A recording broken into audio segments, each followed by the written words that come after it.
téléphone main.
Adushi aseke, Adushi aseke bro. Adu yabi aseke ho. Kajie, Kaka oh, Kaka. Wonya yabo homeyo. Kaka kaka yele. Shigwa pojo pogo yabo home. Kilo, kilo, kilo, kilo. Kaka bege, kaka bege. Yo shikaye. Kaka yele. Kaka bege. Kaka bege. Kilo, kaka bege. Il y a bien téléphone devant. Mon téléphone devant. C'est qu'à Clément, quoi, bah, le policier. Aïe, bien, quoi, bah, aïe, c'est qu'à aïe, au bout, quoi, bah, c'est qu'à un téléphone, mais alors, dans il y a un gile. Téléphone devant. C'est qu'à Clément. C'est qu'à Clément. C'est qu'à Clément. On va remettre. You will look at home. Tell them at home. Tell them at home. Tell them at home. Tell them at home. Show my Baba Kola Yeba Yebo. Show my Kola Yeba Yebo. Pull up Baba Wago. Sabima Kiazo. Chilo. Chilo. Yes, Yanu Anwe. Seka Baba.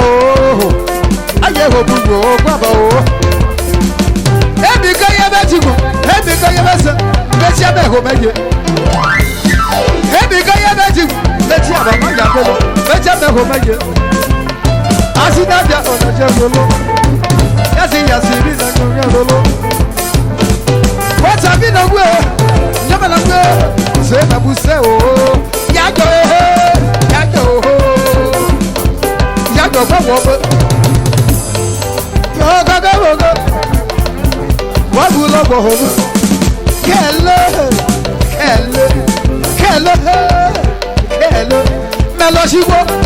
Meloshigo, Nahobigo, Nadia Lashangolo, Yasi Bina Lashangolo, go,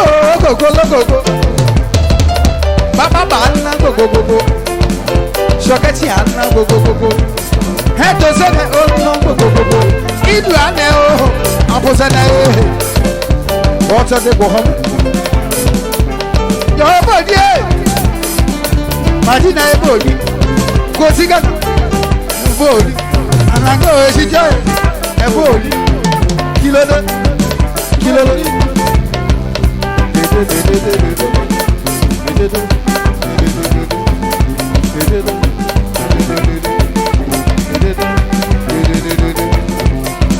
Boss, I go home. I go, maybe I'm low. No, you never go home. Yeah, I'm not to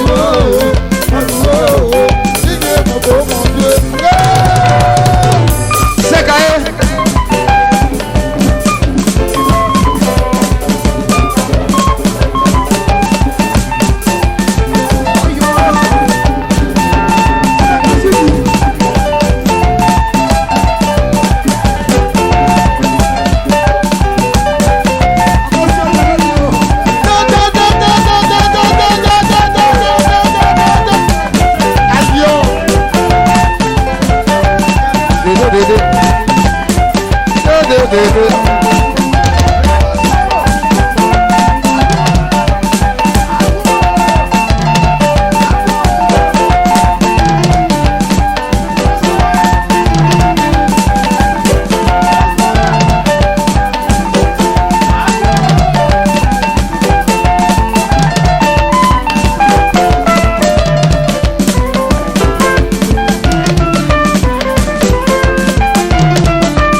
l'homme qu'il faut à la place qu'il faut.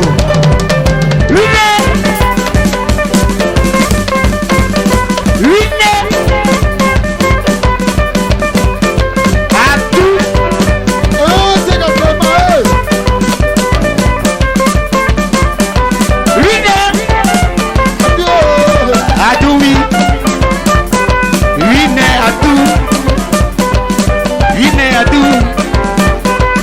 ya pigeon. L'homme qu'il faut à la place qu'il faut. Donc papa ya pia tout juste. Je dis que ça de son état. Voilà.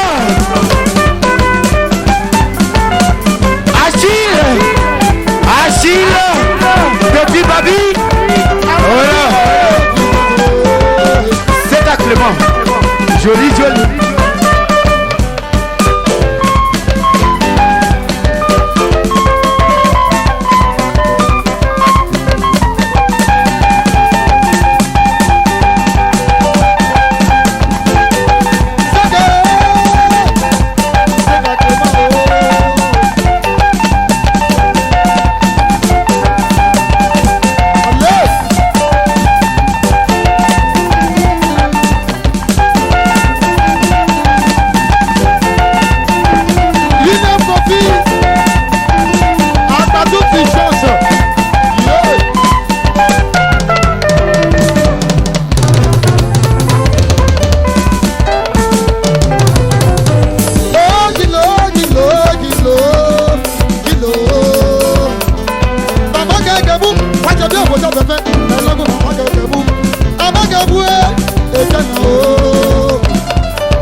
Sébastien. Titi. Allô, allô. Je vois ouais. Organique on est à Gabou. On va faire du mon frère. On va faire du quel saut. On fait mon camo.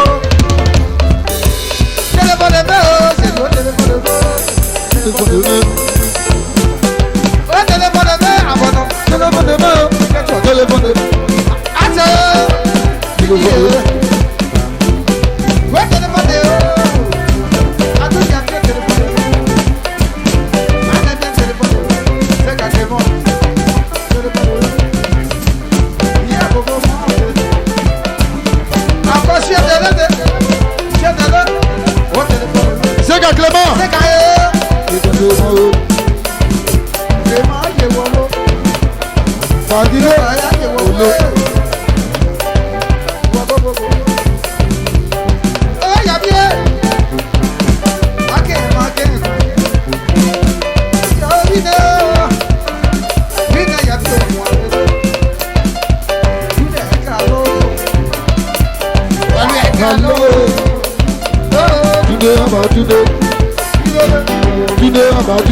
Ils ont